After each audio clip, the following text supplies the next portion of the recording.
Hello दोस्तों, स्वागत है आपका आपके इस चैनल पर।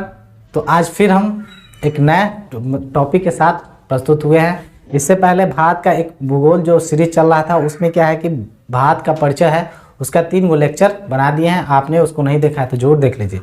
अब ये क्या है, चैप्टर 2 है। जो क्या होगा, चैप्टर 2 होगा भारत का भौतिक विभाजन। ये हम चैप्टर 2 को पढ़ेंगे एक एक क्षेत्रों को। ये सबसे बड़ा है और थोड़ा लंबा चलने वाला है, लेकिन यहाँ से बहुत सारे प्रश्न जीरो लेवल से 1D एग्जामिनेशन से लेके PCS लेवल तक के अच्छे अच्छे एग्जामों में यहाँ से क्वेश्चन बनते हैं। तो देखिए, हम भारत के भौतिक विभाजन का मतलब, भौतिक स्वरूप का मतलब हुआ कि भारत में कहाँ कहाँ, जैसे हिमालयी क्षेत्र है, ठीक है, उत्तर भारत के मैदान में पढ़ेंगे। फिर क्या है, दक्कन क्षेत्र, दक्षिण का पढ़ेंगे। फिर घाट के बारे में, पूर्वी पश्चिमी घाट के बारे में। फिर मरुस्थलीय क्षेत्र जहाँ पर आपको बालुई क्षेत्र मिलेगा कहाँ पर। उसके बाद द्वीप समूह। द्वीप समूह भारत के पास बहुत सारे हैं, जैसे अंडमान निकोबार है, उसका लक्षद्वीप है, मिनिको, ऐसे ऐसे क्षेत्रों को, एक एक द्वीपों को हम पढ़ते हुए चलेंगे। जहाँ पर हम सिर्फ भौतिक जो भारत का परिचय जो था, वहाँ पर सिर्फ हम इतना जाने थे, बस परिचय लिए थे कि भारत का कौन कौन क्षेत्र कहाँ तक विस्तरित है। अब उस क्षेत्र के बारे में हम सब यहाँ से पढ़ना प्रारंभ करेंगे। पहला चीज़ लेंगे हम सब हिमालय। ये थोड़ा सा बड़ा है तो इसको हम लेके आगे बढ़ेंगे, कंटिन्यू करेंगे। हिमालय को पढ़ेंगे, कितने कितने क्षेत्रों में इसको विभक्त करते हैं, कितनी श्रेणियों में इसको पढ़ते हैं, भारत में इसका क्षेत्र तक कहाँ कहाँ विस्तार है, और इसका निर्माण की प्रक्रिया को सारे को जीरो लेवल से देखते हुए अब चलेंगे। तो चलिए अब प्रारंभ कर देते हैं। तो अब शुरू करते हैं। भारत के भौतिक विभाजन में नंबर X श्रेणी जो पढ़ना है वो है हिमालय। अब हिमालय के बारे में थोड़ा सा जानकारी हम सब पढ़ते हैं। अब थोड़ा सा देखते हैं, थोड़ा सा टर्सरी युग में कहानी में पीछे चलते हैं, और आज से जब पृथ्वी का निर्माण जब शुरू हो रहा था तब की कहानी से हम प्रारंभ करते हैं। तो आइए अभी बात करते हैं, एक ग्लोब की बात करते हैं थोड़ी सी। हम बात करते हैं उस युग की जिस वक्त आज हम सब कॉन्टिनेंट यानी महाद्वीप कितने देखते हैं, तो 7 है। एक और हाल ही फिलहाल मतलब रिकॉग्नाइज किया गया है जिसको हम सब जीलैंड कहते हैं। खैर वो सब बात की बात है, पहले हम यहाँ पर समझते हैं हमारा हिमालय बना कैसे, आखिर क्या है, इसके पीछे की कहानी क्या है, कैसे कैसे श्रेणियों से मिलकर ये बना है। तो चलिए शुरू करते हैं। देखिए, एक समय था जब जमीन एक ही हुआ करता था। आज हम सब 7 कॉन्टिनेंट देखते हैं ना, उस वक्त एक ही हुआ करता था। बाकी बात क्षेत्रों में हम सब पानी देखते थे। यहाँ पर क्या है, पानी है, यहाँ पर पानी होता था, ये सब पानी वाले क्षेत्र थे। तो देखो, जो स्थल वाले क्षेत्र थे, भूमि वाले क्षेत्र थे, वो क्या था, उसको कहा जाता था पेंजिया, पेंजिया। और जो जमीन वाले क्षेत्र थे, सॉरी, जमीन वाले क्षेत्रों को पेंजिया, ठीक है, और जो पानी वाले स्थल थे उसको पेंथालासा कहा जाता था, पेंथालासा, ठीक है। तो फिर क्या दिक्कत हुआ, फिर क्या हुआ, एक सिद्धांत यहाँ पर मतलब कहा जाता है कि प्लेट टेक्टोनिक, हैरी हेस एक अमेरिका के वैज्ञानिक थे, उन्होंने कहा कि यार प्लेट जो है वो क्या है कि आपस में टूटते हैं। कैसे टूटे, फिर क्या हुआ, समय एक और बढ़ा, और फाइनली आते आते आते ये क्या हुआ, 2 हिस्सों में टूट गया। एक हिस्सा ऊपर चला गया और एक हिस्सा नीचे चला आया। और भारत का कुछ हिस्सा यहाँ पर जो था ये था, ठीक है। अब ये 2 हिस्सों में टूटा तो इसका नाम, ऊपर वाले का नाम क्या हो गया, लारेसिया, लारेसिया, या अंगारा लैंड भी कहते हैं इसको, अंगारा लैंड, ठीक है। क्या हुआ, ये 2 हिस्सों में विभक्त हो गया। कौन, पेंजिया, पेंजिया 2 हिस्सों में हुआ, एक ऊपर चला गया, एक नीचे चला आया। नीचे वाले का नाम था गोंडवाना लैंड, गोंडवाना लैंड। अब क्या दिक्कत हुआ, अब यहां तक भी कोई दिक्कत नहीं है। फिर आता है टर्सरी युग। अब देखिए, ये युग बहुत इंपॉर्टेंट है। अब क्या आता है, टर्सरी युग। तो इसको आप आई होप कि समझ गए होंगे। इधर से थोड़ा सा बनाते हैं, यहां पर आते हैं, एक क्रम यहां पर चलता है। समझिए कि उधर की पहले की कहानी है, अब जगह नहीं है तो थोड़ा सा इधर देखते हैं। अब आता है टर्सरी युग,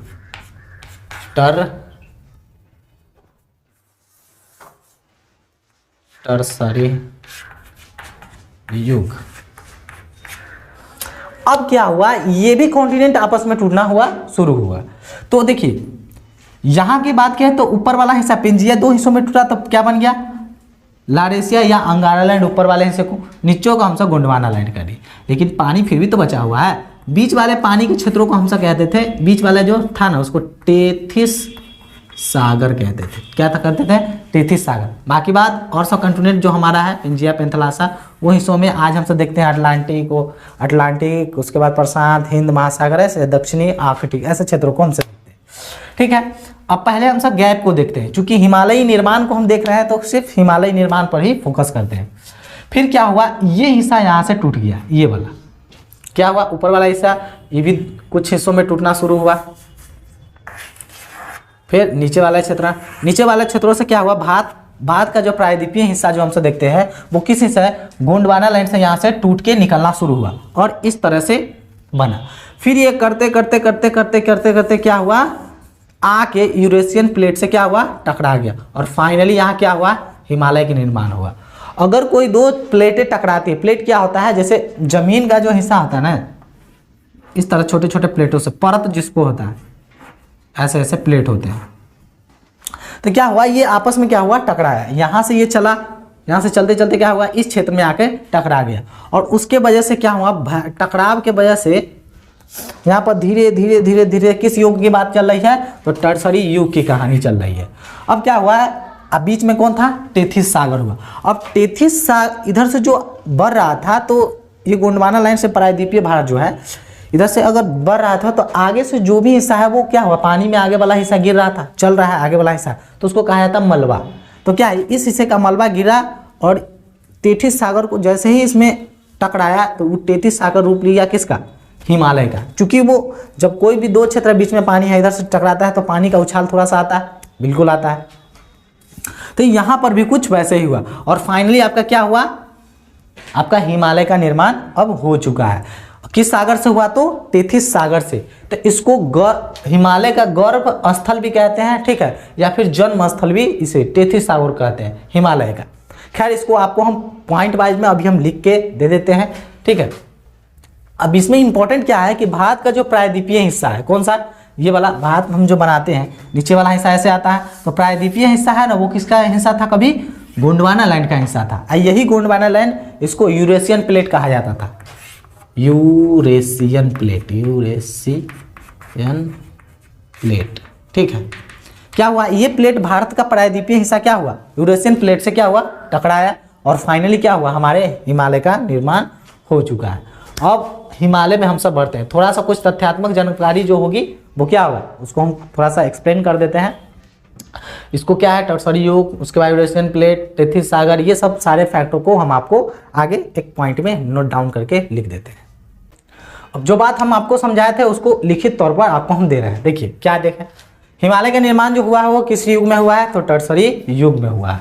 उसके बाद टर्सरी युग में हिमालय का निर्माण किस सागर से हुआ है, तो आपका टेथिस सागर से हुआ है, ठीक है। उसके बाद टेथिस सागर को हम सब क्या कहते हैं, हिमालय का गर्भगिरी भी कहते हैं या फिर जन्म स्थल भी कहते हैं। चूंकि अगर मान लिया जाए कि अगर टेथिस सागर नहीं होता तो हमको उतना ऊंचा हिमालय शायद देखने को नहीं मिलता, ठीक है। टेथिस सागर के वजह से वहाँ पर मतलब बर्फ, ग्लेशियर, ये सब ज़्यादा तौर पर देखने को मिलता है। उसके बाद हिमालय का जो निर्माण है वो प्लेट टेक्टोनिक सिद्धांत से हुआ है और इसके ये प्लेट टेक्टोनिक सिद्धांत दिए कौन है, जिसको विवर्तनिक सिद्धांत भी कहते हैं। जैसे कहने का मतलब हुआ एक प्लेट इधर से टूटा और दूसरा प्लेट इधर से टूटा और दोनों टकराए, एक प्लेट इधर से टकराया, टूटा इधर से इधर, आइए आपस में बढ़ रहा है, दोनों आया क्या हुआ, एक साथ टकराया, टकराने की वजह से ये कुछ बैंड हो गया ऊपर, ये इधर सट गया, ये भी कुछ बैंड हो गया ऊपर, यहीं से बनता है पर्वत और पर्वत का निर्माण कुछ वैसे ही होता है, ठीक है। दो प्लेटें आपस में टकराएगी तो कुछ ऊपर उठने की, कुछ नीचे धंसने का प्रयास होता है ही रहेगा। और यही प्लेट टेक्टोनिक सिद्धांत से ही दुनिया में जहाँ पर भी पर्वत बने हैं यही सिद्धांत पर आधारित है। तो इस सिद्धांत को दिए कौन थे, हेरी है, जो कहाँ के थे, अमेरिका के थे, अमेरिका, ठीक है। हिमालय के बारे में आपको इतना कुछ तथ्यात्मक जानकारी आपको हो चुका है। क्यों हुआ, क्योंकि भारतीय प्लेट जो है, भारतीय उपमहाद्वीप किससे जाके टकराया, तो आपका यूरेशियन प्लेट से टकराने की वजह से ही हुआ। सागर आपको पता चल गया, युग पता चल गया, है ना। उसके बाद आपको किस सिद्धांत के तहत ये पता चल गया, इस सिद्धांत देने वाले कौन थे, तो हैरी हेक थे। अब तो ये कुछ हो गई तथ्यात्मक जानकारी। अब हमसे देखते हैं हिमालय में एंट्री मारते हैं कि अब हिमालय में है क्या, भारत में अब एंट्री मारते हैं। तो अब चलिए भारत के नक्शे पर देखते हैं कि हिमालय का विस्तार कहाँ से और कहाँ तक चलता है। श्रेणियाँ इसके बाद पढ़ेंगे, पहले कुछ और भी देखते हैं कुछ जानकारियाँ।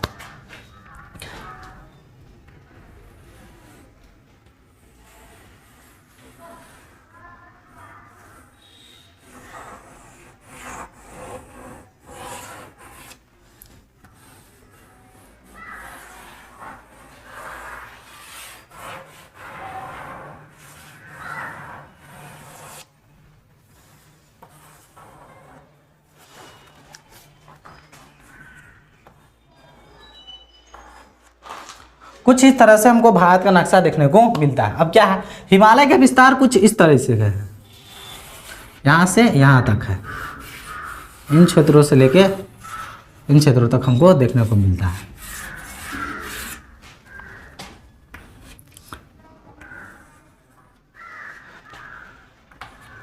अब यहाँ पर कुछ हिमालय के बारे में ऐसे कुछ हिस्सा इधर भी चल जाता है, हल्का हल्का हिस्सा कुछ यहाँ तक इधर हो जाता है। अब इसमें जानकारी क्या है, इकट्ठा करना है। तो देखिए भारत के किस हिस्से में है, तो उत्तर पूर्व हिस्से, उत्तर पश्चिम हिस्से में, इन हिस्सों में क्या है आपका हिमालय निर्मित है। अब इससे जानकारियाँ क्या लेने वाली है, देखिए दुनिया में कुछ नवीनतम पर्वतें बनती है जो सबसे बाद का, देखिए हाल ही फिलहाल का ये घटना है, यानी दुनिया में सबसे नया पर्वत का निर्माण हुआ है ना, तो कहाँ हुआ, यही हिमालय का हुआ है। टर्सरी हाल ही मतलब 1 करोड़ साल पहले, 7 करोड़ साल पहले की कहानी हुई है। यानी दुनिया में सबसे नवीनतम पर्वत यानी युवा पर्वत कौन है, तो यही हिमालय है। ये क्या है, हिमालय। अब क्या है इसमें जानने वाली बात, अब देखिए ये मोरदार है। मोरदार करने का मतलब हुआ कुछ जाया कहीं से बैंड हो गया, इस तरह से, मतलब जा कहीं से और से रहा है और मुड़ा जा रहा है, तो इसको मोरदार पर्वत भी कहा जाता है। देखिए या ये क्या हुआ, इसकी श्रृंखला हुई, इसी तरह से पर्वत चलता है, पर्वत की श्रृंखला चलते रहती है। उसके बाद इसमें और क्या जानकारी लेने वाली बातें हैं, तो देखिए ये स्टेटमेंट बाय क्वेश्चन में पूछा जाता है कि भारत में हिमालय के अगर हम पूर्व से पश्चिम की तरफ जाए, पूर्व से पश्चिम की तरफ जाए, तो हमारा जो हिमालय का चौड़ाई है ना वो कम होते चला जाता है। लेकिन शर्त दूसरा भी है, वही चीज अगर हम पूर्व से, देखिए दिशा का ज्ञान आपको जरूर होना चाहिए।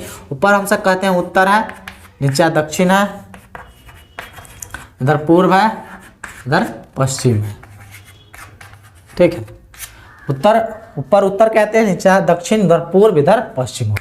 भारत की बात करते हैं, भारत में अगर हम पूर्व से पश्चिम की तरफ चलना शुरू किए तो क्या होगा, आपका चौड़ाई बढ़ेगा हिमालय की। लेकिन वही अगर हम पश्चिम से पूर्व की तरफ चलेंगे तो हिमालय की चौड़ाई कम होती जाएगी, क्योंकि यहाँ पर चौड़ाई थोड़ी सी ज़्यादा है, यहाँ तक है, ऐसे है। लेकिन वैसे उधर जाते जाते कम होते जाता है, इतना सोट्टू सा आ जाता है। लेकिन यहाँ पर उतनी ऊंची चोटी हमको देखने को नहीं मिलेगी जहाँ पर ज़्यादा चौड़ा है। जैसे जैसे हम हिमालय के पूर्व में बढ़ेंगे ना तो चौड़ाई कम होगा, वो सही है, लेकिन पर्वतों की चोटी की ऊंचाई बढ़ने लगेगी। यानी दुनिया की सबसे ऊंची चोटियाँ कहीं मिलेगी तो यहीं पर मिलेगी। और एक बात, जहाँ पर दुनिया की जो पर्वत चोटी की ऊंचाई खत्म होती है ना, उतना हिमालय का शुरू होता है। जहाँ दुनिया के सबसे, मान लीजिए अगर उत्तरी अमेरिका की बात की जाए, उत्तरी अमेरिका की सबसे ऊंची चोटी है माउंट मैकिनले, उसकी ऊंचाई है 160 किलोमीटर, 160 मीटर, ठीक है। अब भारत में वैसा पर्वत को तो हम सब पूछबो नहीं करते, मतलब हटाओ, छोटा हल्के में ले लेते हैं, हटा कोई काम का नहीं। हम सब शुरुआत करते हैं 7700 मीटर की ऊंचाई से। उसके बाद दक्षिण अमेरिका की बात की जाए तो वहाँ की सबसे ऊंची चोटी है माउंट एकांकागुआ, पूरा दक्षिण अमेरिका की बात की जाए, उसकी ऊंचाई कितना है 6900, बस। यहाँ बोला तो 6900 को हमसे गिनती भी नहीं करते, ऐसे छोटू पुट्टू इधर फेंकल रहता है, कोई दिक्कत। तो इसीलिए हम कहते हैं कि क्या है, जहाँ पर दुनिया की पर्वत चोटी की ऊंचाई खत्म होती है ना, वहाँ से भारत की पर्वत चोटी की ऊंचाई शुरू होती है। तो दुनिया की सारी लंबी ऊंची चोटियाँ अगर कहीं मिलेगी तो हमको हिमालय में ही मिलेगी और कहीं नहीं मिलेगी, सिर्फ हिमालयी रीजन में ही मिलेगी। यानी दुनिया का सबसे ऊंचा पर्वत श्रृंखला अगर कहा जाए तो कौन है, हिमालय पर्वत श्रृंखला ही है। सबसे नया हिमालय में बना है किस युग में, टर्सरी युग में, किस सागर से? तो टेथिस सागर से। ठीक है, तो चौड़ाई क्या होगी? पश्चिम से पूर्व की तरफ जाएंगे तो घटता हुआ जाएगा, और ऊंचाई लेकिन बढ़ते हुए जाएंगे। इधर उतना उतना चोटी है ऊंचाई, लेकिन उतना भी नहीं है, लेकिन इधर जैसे जैसे बढ़ेंगे चौड़ाई कम होगा, लेकिन चोटियों की ऊंचाई लंबी लंबी मिलेगी। माउंट एवरेस्ट का नाम सुने ही होंगे, कंचनजंगा, है ना, इस सारी चीज़ों की ऊंचाई इधर बढ़ती हुई जाएगी। ठीक है, अब इतना बात आपको समझ गया। अब हिमालय को भी हम 4 हिस्से में पढ़ेंगे, एक सही तरीका वाला पढ़ेंगे, एक गलत तरीका वाला पढ़ेंगे। ठीक है, लेकिन दोनों से हमें प्रश्न आते हैं, सही गलत, लेकिन हमारे किताबों में एक्सप्लेन किया हुआ है, तो हम उस तरह से पढ़ते हुए आपको विश्वास दिलाते हैं कि इस तरह से आप पढ़िएगा ना, पर्वत से एक भी क्वेश्चन छूट जाएगा ना, तो फिर आप हमको कहिएगा। ठीक है, आपको हिमालय के बारे में विस्तार से पता चल गया कि कहाँ, यहाँ पर लद्दाख है, जम्मू कश्मीर, हिमाचल प्रदेश, उत्तराखंड, है ना, पंजाब का कुछ हिस्सा पड़ता है, इधर थोड़ा सा इधर कहते सिक्किम में आ जाइए, फिर ऐसे ऐसे अरुणाचल प्रदेश तक हम सब बढ़ते हुए चलेंगे। तो यहाँ पर हम आप देख लिए कि कहाँ से कहाँ तक विस्तरित हिमालय है। अब हम सब हिमालय की श्रेणियों से शुरू करते हैं। तो जो बात हम आपको बोले थे उसको क्या है, आपको लिखित में दे दिए। अब देखिए यहाँ पर सबसे नवीनतम या युवा पर्वत कौन है, तो आपका हिमालय पर्वत हाल ही में बना हुआ है। और उसके बाद हिमालय के अगर पश्चिम से पूर्व की ओर जाइएगा तो आपका चौड़ाई क्या होगा, घटेगी, लेकिन ऊंचाई क्या होगी, बढ़ेगी। लेकिन आप उल्टा वही चलिएगा, मान ली एक चीज आपको पता है तो दूसरा पोर्शन आपको खुद पर खुद ही पता होगा। लेकिन अगर मान लिया पूर्व से पश्चिम के तो चौड़ाई क्या होगी, बढ़ेगी, और ऊंचाई घटेगी। बतवा भाई, दिशा उल्टा तो सब चीज ये उन्ने आ जाएगा, वो उन्ने हो जाएगा। बस बात समझ आया। ऊंचाई, चौड़ाई अलग होता है, ये क्या है, चौड़ाई है, इस पर क्या है, इसको ऊंचाई कहते हैं, मतलब जो ऊंचा क्षेत्र में होगा। तो मान लीजिए इधर अगर ये क्षेत्र कुछ इस तरह से मिलेगा हमको, इतना इतना इतना इतना क्षेत्र है चौड़ा, इधर जाते हैं तो इसे इसे इतना हो जाता है। तो पूर्व से हम पश्चिम से पूर्व की तरफ बढ़ते हैं, तो यहाँ पर उतना ऊंचा चोटी नहीं है, ऐसे है इस तरह करके। अभी हम देखेंगे कौन कौन है, ऐसे ऐसे चलते हैं तो यहाँ चोटी उतना ऊंचा नहीं है, लेकिन इधर आते आते हमको ऊंचा चोटी मिलने लगता है, ऊंचा। लेकिन इधर से पश्चिम से पूर्व की तरफ हमको क्या होगी, चौड़ाई घटेगी, लेकिन पर्वतों की ऊंचाई क्या होगी, बढ़ेगी। ठीक है, तो इतना बात आपको क्लियर हो गया होगा। अब चलते हैं एक एक श्रेणियों पर, हिमालय को किन किन हिस्सों में हम सब पढ़ेंगे, आगे उसको हम बताते हैं। अब देखते हैं हिमालय को किन किन श्रेणियों में हम सब पढ़ेंगे। पहला श्रेणी पढ़ेंगे हिमालय का, अगर बात की जाए तो पहला हम सब पढ़ेंगे ट्रांस हिमालय। ट्रांस हिमालय, इसको पार हिमालय या पार हिमालय भी कहते हैं। क्यों कहते हैं वो बाद में बताएंगे। पार हिमालय भी या पार हिमालय। दूसरा पढ़ेंगे बृहद हिमालय। बृहद हिमालय, बृहद हिमालय कहते हैं, ग्रेट हिमालय भी इसको कहा जाता है। ठीक है, उसके बाद अगला पढ़ेंगे मध्य हिमालय। मध्य हिमालय कहिए, लघु हिमालय कहिए, वही है हिमालय। और आखिरी में पढ़ा जाता है आपका शिवालिक। शिवालिक। अब इतना बात आपको समझ में आया। कितने, 4 हिस्सों में, एक एक हिस्से को हम सब पढ़ते हुए चलेंगे। पहले ट्रांस हिमालय पढ़ेंगे, फिर बृहद हिमालय, फिर मध्य हिमालय, फिर शिवालिक आपका पढ़ते हुए हम सब चलते हैं। तो आइए चलिए इसको देखते हैं।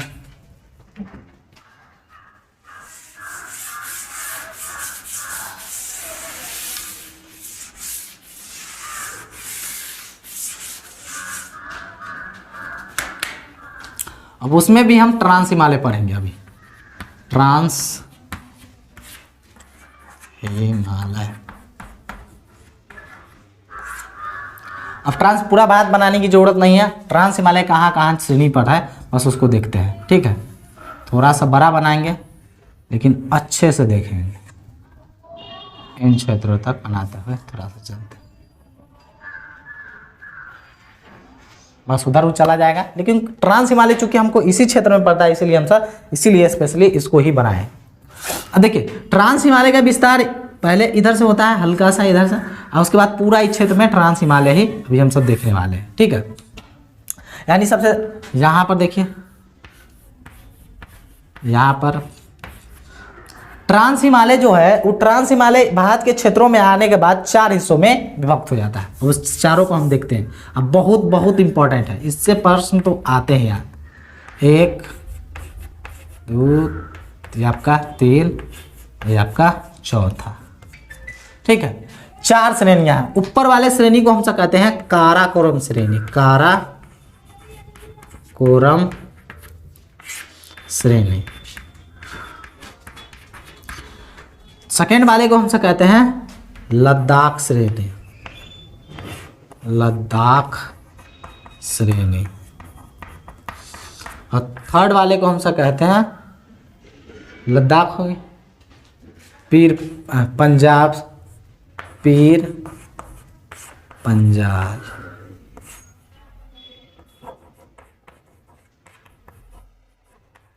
पीर पंजाल श्रेणी। और सबसे आखिरी वाले को हम सब कहते हैं जास्कर।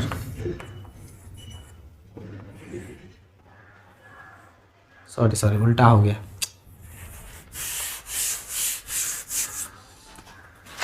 के एल जा पार, इस तरह से हम सब याद रखते हैं।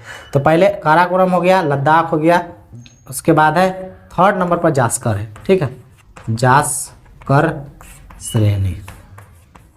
उसके बाद है पीर पंजाल, पीर पंजाल श्रेणी। ठीक है, हिमालय के कितने हिस्से श्रेणी में पड़ते हैं? तो 4। कौन पहले? ट्रांस हिमालय, फिर बृहद हिमालय, फिर उसके बाद मध्य हिमालय, फिर शिवालिक। अब देखिए, सबसे बृहद पे देख के ही लग रहा है कि सबसे बड़ा होगा, नहीं तो बृहद में सबसे, अब मान लिया जाए एक पर्वत यहाँ है, ये छोटू सा है, एक है जो इतना ऊंचा है, फिर है, फिर तनका इतना ऊंचा है, फिर तन नहीं हुआ। अब इस क्षेत्र इधर का व्यक्ति कोई इसको देख सकता है? नहीं देखेगा। क्यों? क्योंकि बीच में सबसे ऊंचा है, तो इसको देखेगा नहीं, यानी हमको ही दिखाई नहीं देगा। इसीलिए इसको हम सब ट्रांस हिमालय या पार हिमालय, इस साइड का व्यक्ति उधर का जो आपका ट्रांस हिमालय वो देख ही नहीं पाता है। ठीक है, तो इसलिए हम इसको पार हिमालय भी कहा जाता है, यानी ये पार ना हो, वो पार हिमालय। ठीक है, तो देखिए ट्रांस हिमालय भारत की श्रेणियों में आने के बाद कितने हिस्सों में विभक्त हो जाती है? 4 श्रेणियों में विभक्त हो जाती है। इस तरह से 1 2 3 और 4 श्रेणी। कितने श्रेणी? 4 श्रेणी। पहला काराकोरम, लद्दाख, जास्कर, पीर पंजाल। ठीक है, इतना बात क्लियर। अब देखिए, अब इसमें जाने वाली के है। देखिए काराकोरम को कैसे डिनोट करते हैं? तो जिसका नाम सुना K1 K2 K4 K, तो ऐसा करते करते कुछ पर्वतीय चोटियां हैं। तो इस पर एक पर्वत चोटी है जिसका नाम है, खैर ऐसा तो बहुत सारे हैं, 75 76 वो लगभग इसका के नाम, लेकिन इंपॉर्टेंट हमको K2 है और K4 है, बस इसी को हम सब अभी देखेंगे। इन श्रेणियों में आने के बाद यहाँ पर K2, फिर यहाँ पर है K4। किस रीजन में की बात है? लद्दाख में। अभी हम लद्दाख में है। ठीक है, तो ऊपर वाले को हम सब कहते हैं, ये वाला तो K2, इसके वाले को K4 कहते हैं। अब इसका पूरा नाम क्या है? तो इसका पूरा नाम है गॉडविन ऑस्टिन। ठीक है, या इसका एक और नाम है, जिसका नाम है गौरी नंदा पर्वत, गौरी नंदा पर्वत। इसकी ऊंचाई कितनी है? तो 8611 मीटर। ठीक है, 8611। ये क्या है? K2 की कहानी हम पढ़े हैं। ये क्या है? K2 की कहानी। K2 कहाँ है? किस श्रेणी पर? तो काराकोरम श्रेणी पर। किसका? किस हिमालय का हिस्सा है? तो ट्रांस हिमालय का हिस्सा है। ट्रांस हिमालय भारत में आने के बाद कितनी श्रेणी में? 4 श्रेणियों में, KLJP, यानी काराकोरम, लद्दाख, जास्कर, पीर पंजाल। ठीक है, काराकोरम श्रेणी पर कितनी इंपॉर्टेंट चोटियां हैं? तो हम सब के से जो डिनोटेड जो चोटियां होती है वो इसी पर काराकोरम पर मिलता है। K2 वाले को गॉडविन ऑस्टिन या गौरी नंदा पर्वत भी हम सब कहते हैं। नंदा देवी एक अलग पर्वत है। ठीक है, उसके बाद K4 का नाम है, बस इसका नाम याद रखिए कि गैसर ब्रूम कहते हैं इसको, गैसर ब्रूम, गैसर ब्रूम। ठीक है, इसी के आगे हम बढ़ते हैं तो सबसे आखिरी में एक और पर्वत हमको मिलता है काराकोरम पर, जिसको हम सब कहते हैं नंगा पर्वत, नंगा पर्वत। नंगा पर्वत भारत के हिस्से में पड़ता है। क्या है? नंगा पर्वत। नंगा मतलब उघारे, जिससे उघारे वो टाइप का होता है ना, बस वो सही। क्या है? नंगा पर्वत। अब किस पर है? सब है काराकोरम श्रेणी पर। यहां तक कोई दिक्कत नहीं होगा, यहां तक कोई दिक्कत होना भी नहीं चाहिए। देखिए ट्रांस हिमालय 4 श्रेणियों में काराकोरम, लद्दाख, जास्कर और पीरपंजाल। काराकोरम पर आपका कौन आ गया? सबसे पश्चिमी में भारत के हिस्से पर कोई है ना, तो वो कौन है? सबसे पश्चिमी, सबसे पश्चिमी में कौन सा पर्वत? सबसे पश्चिमी में है आपका नंगा पर्वत। उस पर कौन है? काराकोरम पर कौन है? तो आपका K2। ठीक है, ये क्या है? भारत की सबसे ऊंची चोटी है। कौन? गॉडविन एस्टून या फिर K2 कहते हैं। ठीक है, यहां तक कोई दिक्कत नहीं होना चाहिए। अब क्या होता है, ये काराकोरम श्रेणी आने के बाद ना यहां पर थोड़ा सा बैंड हो जाता है, इस तरह से, इस तरह से। ठीक है, यहां पर कोई दिक्कत नहीं है, यहां तक बैंड है। काराकोरम का श्रेणी है, काराकोरम का श्रेणी तंका आगे निकल के ऐसे हो जाता है। ठीक है, इसको कहा जाता है, खैर ट्रांस हिमालय को थोड़ा सा मिटा देते हैं, इसको अभी जरूरत नहीं है, क्योंकि हमको पता है कि हम ट्रांस हिमालय ही पढ़ रहे हैं। पर ट्रांस हिमालय लिख देते हैं, ट्रांस हिमालय, इसी का हिस्सा अभी हम सब पढ़ रहे हैं, देख रहे हैं। क्या हो जाता है? ऊपर की तरफ चला जाता है, तो इसका नाम चेंज होता है, इसका नाम हो जाता है पामीर की गांठ। पामीर गांठ, गांठ भी कहते हैं, पठार भी कहते हैं, गांठ। इसी को कहा जाता है विश्व की छत। विश्व की छत किसे कहा जाता है? विश्व की छत। विश्व का छत किसको कहा जाता है? पामीर के गांठ को, या पामीर का पठार भी इसको कहते हैं। किसका श्रेणी है? तो काराकोरम का श्रेणी है। अब देखिए भारत की ये क्या है? बाहर है, भारत के सीधे ऊपर है ऐसे छत, छत इस तरह होता है ना, तो उसी तरह कुछ ये पामीर का गांठ भी है। अब पामीर के गांठों की विशेषता मान लीजिए, इधर से हिंदू कुश पर्वत मिलेगी, है ना, उसके बाद और इधर इधर से पर्वत बहुत सारे आएंगे, और इधर भारत के पामीर के गांठ के साथ मिलती है। खैर वो उधर है, तो उधर की बात हम बाद में करेंगे। खैर अभी फिर लौटते हैं यहाँ पर। अब आते हैं लद्दाख। लद्दाख में क्या है? काराकोरम पर देख लिए, आपका नंगा पर्वत हो गया, है ना, उसके बाद आपका ये गॉडविन ऑस्टिन और K4 यानी गैसर ब्रू। अब क्या? अब लद्दाख श्रेणी पर आने के बाद ना यहाँ पर हमको एगो और पर्वत मिलती है। पर्वत तो खैर है बहुत सारी, लेकिन इंपॉर्टेंट पर्वत जो हमारे लिए काम का है, इस पर एगो पर्वत है। किस पर? लद्दाख श्रेणी पर भी एक पर्वत है, इसको नीचे की तरफ लिखते हैं। ठीक है, किस पर है? लद्दाख श्रेणी पर। इसका नाम है राका पोसी। राका पोसी। ये क्या है? विश्व के सबसे तीव्र ढलान वाली पर्वत। विश्व की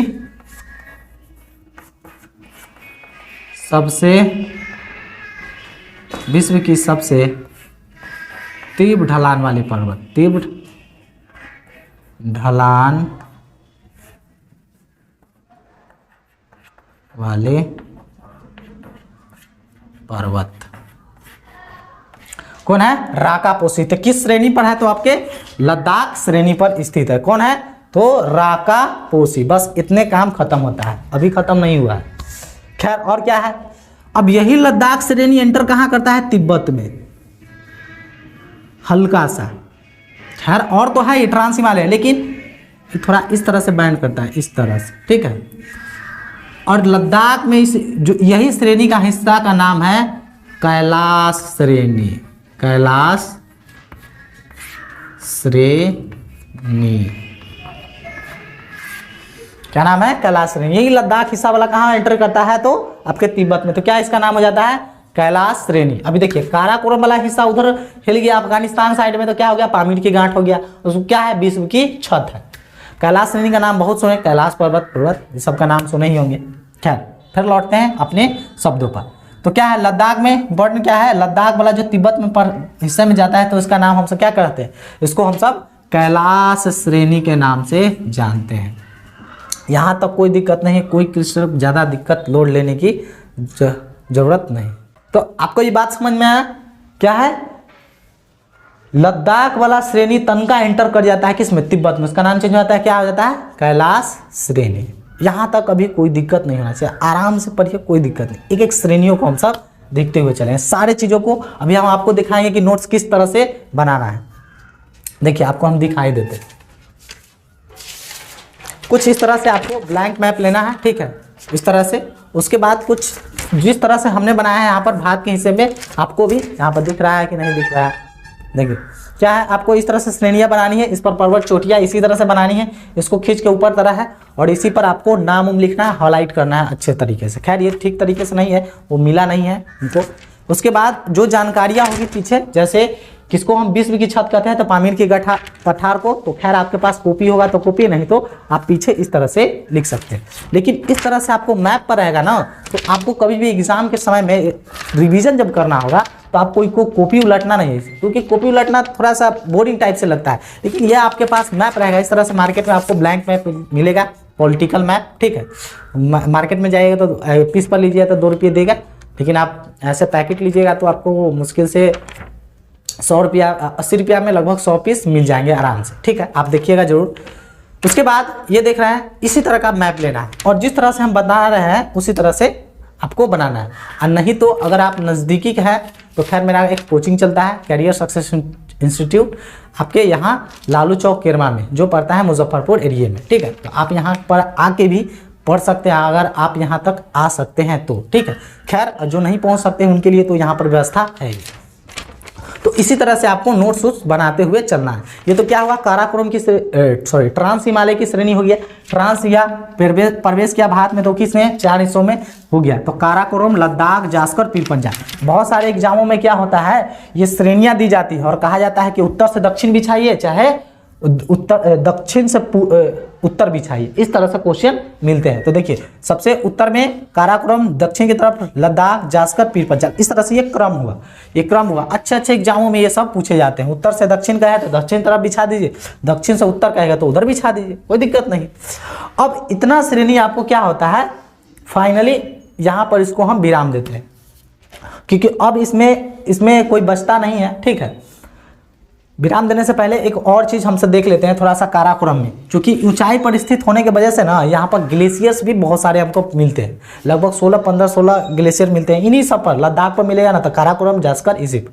लेकिन हमारे हिसाब से इंपॉर्टेंट क्या है, तो आपके हिसाब से इंपॉर्टेंट जो होने वाले हैं उन सारी चीज़ों को हम सब आपको लिखवा देते हैं, ठीक है। आपको चलिए यहाँ पर लिखते हैं पीर पंजाब, इसको आप जरूर कलेजा, इसको हाँ याद कर सकते हैं, क लद्दाख, KLJP,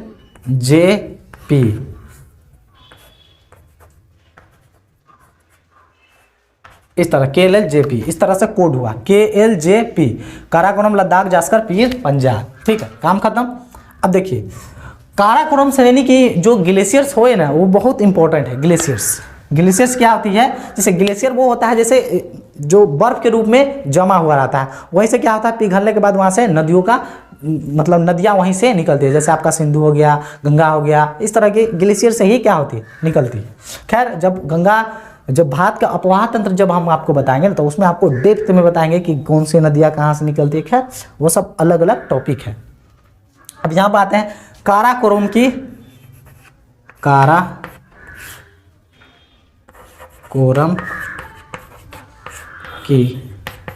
ग्लेशियर मुख्यतः पूरा लिखने की जरूरत नहीं है, कुछ 4 है, इंपॉर्टेंट है, 4-5 है, उसको लिख लीजिए। पहला है सियाचिन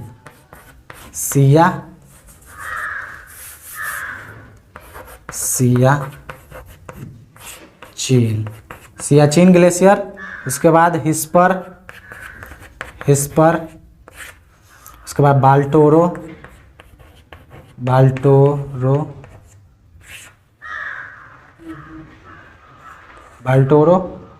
और एक और एक नंबर हुआ, 2, 3, इधर चौथा लिख देते हैं आपका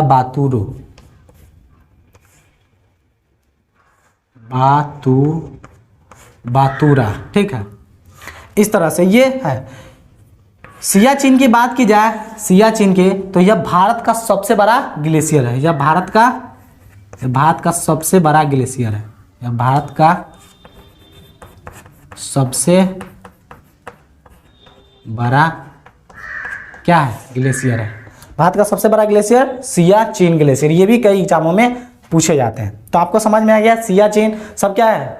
और उसके बाद आपका इसमें और ग्लेशियर अगर ये लिखना होगा तो आप गंगोत्री लिख सकते हैं, गंगोत्री, ठीक है। उसके बाद एक और है यमुनोत्री, यहाँ पर तो जगह भी नहीं है, खैर हम यहाँ पर बोल देते हैं। आप इसके 5 नंबर में लिखा है गंगोत्री और उसके बाद यमुनोत्री, ठीक है। यहाँ पर आप समझ गए। ट्रांस हिमालय भी पढ़े हैं, सिर्फ एक हिस्सा हिमालय का, सिर्फ एक ही हिस्सा पढ़े हैं। यहाँ पर क्या है, यहाँ का सबसे ट्रांस हिमालय का सबसे ऊंचा चोटी कौन है, तो ये K2 को ही हम क्या कहते हैं, भारत की सबसे ऊंची चोटी है। ये भी एग्जाम, तो आप अगर जगह होगा तो लिख लीजिएगा जो कि यह भारत की सबसे ऊंची चोटी है। भारत की सबसे ऊंची चोटी, ऐसे लिखिए, भारत की सबसे ऊंची चोटी, ठीक है, या पर्वत चोटी कह सकते हैं, ठीक है। कौन है, तो K2 या गॉडविन ऑस्टिन या गॉडविन 8611 मीटर, ठीक है।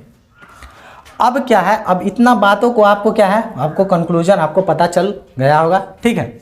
अब इसको आप हो सके तो मैप पर उतार ले, ठीक है। मैप पर इसी तरह से एक एक चीज़ों को उतारते हुए चलिए। आप एक मैप पर जरूर उसको उतार लीजिए। देखिए कितना बेहतरीन तरीके से आपको लग रहा है। खैर इसमें थोड़ा सा लगता है कि थोड़ा सा ज़्यादा हो गया है, ठीक है। भारत में बड़ा सब चीज़ बड़े बड़े हो रहा है। नहीं, K2 है क्या है, भारत की सबसे ऊँची चोटी है, ठीक है। उसके बाद यहाँ पर सबसे ऊंचे विश्व की सबसे तीव्र ढलान वाली पर्वत राकापोसी, जो कहाँ है, लद्दाख पर। इसको सही तरीके से लिख लीजिए। उसके बाद इधर काराकोरम की श्रेणियाँ देखी हैं, जो सियाचिन ग्लेशियर है ना, ग्लेशियर्स है, क्या है, ग्लेशियर्स के बारे में हम देखें, सियाचिन, हिस्पर, बाल्टोरो, बातूरा, है ना। तो सियाचिन के बारे में क्या, ये भारत का सबसे बड़ा ग्लेशियर है। बस इतना पॉइंट आपको लिख लीजिएगा, जो बोल रहे हैं उसको आप लिख लीजिएगा। उसके बाद ये श्रेणी को 4 हिस्सों में आप विभक्त कीजिए, जैसा आपको हम नोट्स में बताया है उस तरीके से। उसी तरह इसको गांठ को ले जाइए उधर। और इस पर्वत को तो जानते हैं, ये क्या है, भारत का सबसे पश्चिमी पर्वत, जिसका नाम क्या है, नंगा पर्वत। तो फाइनली काराकोरम श्रेणी हमारा यहीं पर, काराकोरम ट्रांस हिमालय जो है, ट्रांस हिमालय वो हमारा खत्म होता है। उसके बाद अब नेक्स्ट टाइम पर हम इसमें हिमालय का दूसरा जो श्रेणी है क्या है, तो वो आपका अब जो बृहद हिमालय है, ग्रेट हिमालय, उसको हम सब शुरू करें। वहाँ पर सबसे ज़्यादा पर्वत ऊंचाई वाली हमको मिलेगी, तो वो नेक्स्ट वीडियो में हम सब देखेंगे। आप इसको जरूर नोट डाउन कर ले। अगर आपको लगता है कि आपको ये कुछ चीज़ें हैं, खैर इसमें तो हमको नहीं लगता है कि कुछ अब न समझने लायक कुछ रह गया है, लेकिन अगर आप हमसे ऑफलाइन पढ़ना चाहते हैं तो आप जरूर आ सकते हैं, विजिट कर सकते हैं। आपके मुजफ्फरपुर में ही लालू चौक किरमा है, वहाँ पर आप हमको, यहीं पे मेरा कोचिंग है जिसका नाम है करियर सक्सेस इंस्टीट्यूट। अंतिम में आपको एक पैम्पलेट दे देंगे, उस पर देख लीजिए, आप कॉन्टैक्ट नंबर दिए हैं, उस पर आप कॉन्टैक्ट करके आप बात भी कर सकते हैं। यहाँ पर फाउंडेशन बैच शुरू है। तो आज के लिए इतना ही, अब मिलेंगे किसी नेक्स्ट वीडियो में, तब तक के लिए जय हिंद।